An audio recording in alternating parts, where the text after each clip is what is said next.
Bismillahirrahmanirrahim. Assalamualaikum warahmatullahi wabarakatuh. Yang kami hormati Bapak Imam Mas Arum SPD MPD dan yang kami hormati Ibu Wahidati Nurrahmah Putri MPDI. Mohon izin saya akan mengikuti ujian komprehensif pada siang hari ini. Izin untuk share screen ya. Presentasi dari modul ajar Pendidikan Agama Islam dan Budi Pekerti. Dalam modul ini yang pertama terdapat informasi umum. Informasi umum terdapat nama penyusun, institusi, tahun penyusunan, jenjang sekolah, kelas, fase, semester, alokasi waktu, dan kompetensi awal. Kelas yang kami pilih adalah kelas 4 masuk dalam fase B, semester 1 atau semester ganjil dengan alokasi waktu 3 kali 35 menit. Dengan kompetensi awal, peserta didik diharapkan mampu memahami dan menyebutkan tanda-tanda usia balik menurut ilmu fikih. Kemudian, profil pelajar Pancasila.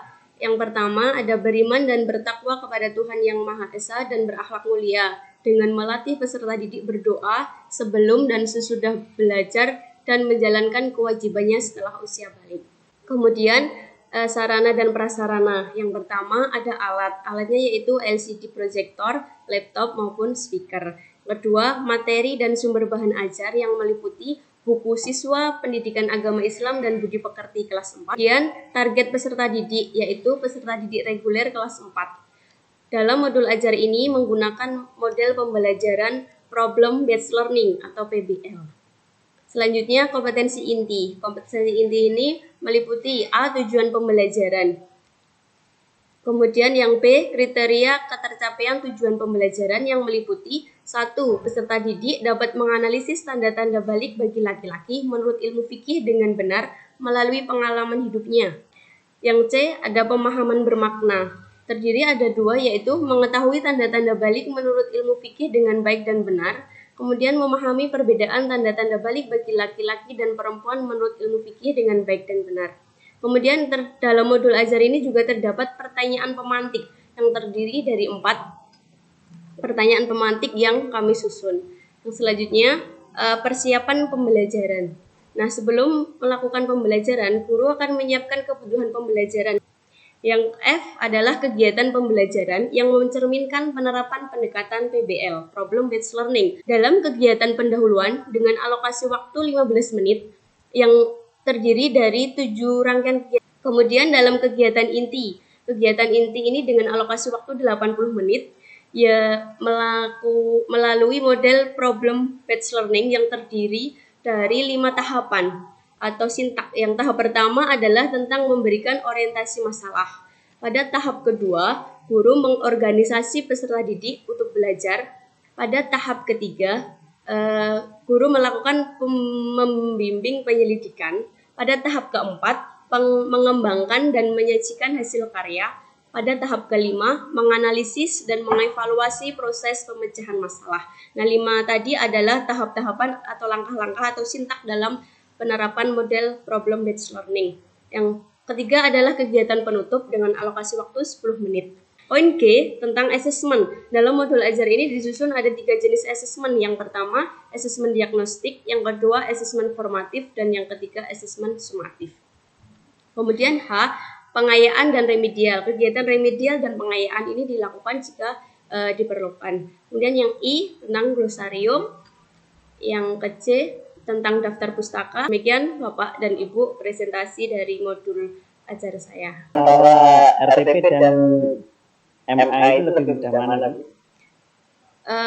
Ada semua masing-masing memiliki kelebihan dan kekurangannya Bapak. Kalau RPP kita itu lebih ringkas karena RPP yang terakhir itu memakai RPP 1 lembar. Tetapi jika memakai modul ajar ini kita itu prepare-nya lebih siap. Semuanya sudah detail ada di modul ajar dari mulai menyusun, mempersiapkan pembelajaran hingga tes akhirnya sudah tertera dalam modul ajar. Oke, baik. Di modul ajarnya perdana ini kira-kira aspek kreativitas apa yang dan hadir dalam situ?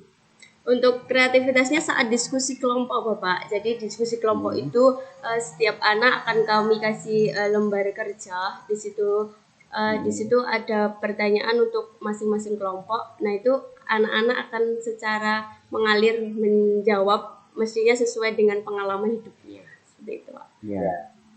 Terus nanti kita kan ada inovasi apa yang dan hadirkan itu. Ya, inovasi yang kami hadirkan di modul ajar adalah melatih kemampuan anak dalam melakukan presentasi, Pak. Jadi jarang kan anak-anak itu presentasi ke depan dengan modul ajar ini dengan menggunakan model PBL. Di akhir kan anak akan mempresentasikan bersama kelompoknya hasil diskusinya sehingga ada pengalaman baru untuk anak. Dan di situ kami cantumkan link itu terkait tentang materi. Jadi anak secara mudah akan mengakses materi di luar buku panduan yang disediakan oleh sekolah.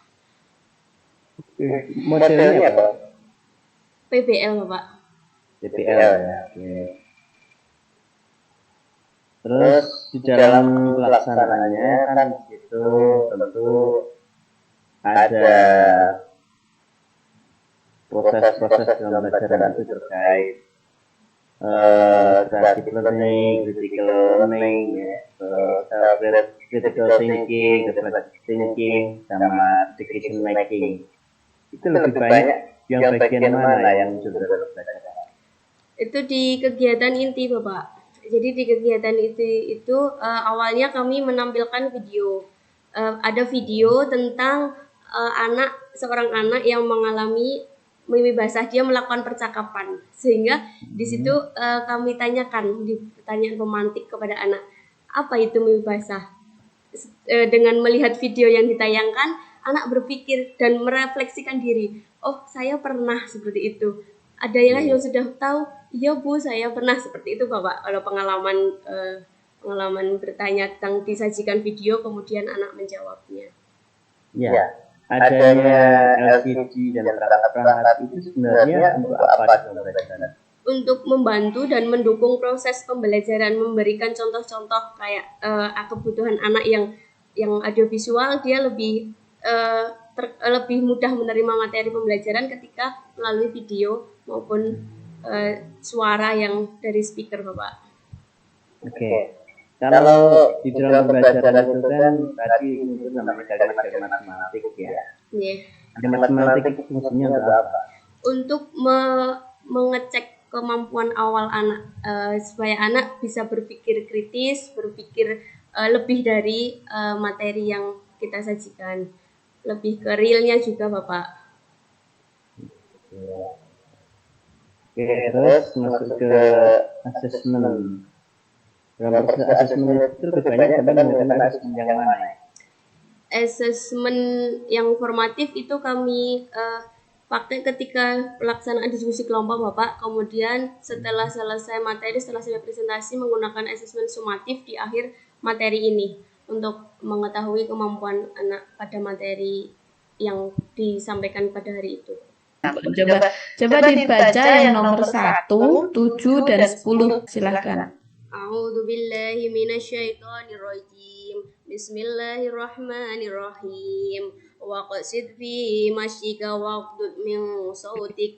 Inna ankaral aswati la sautul hamir.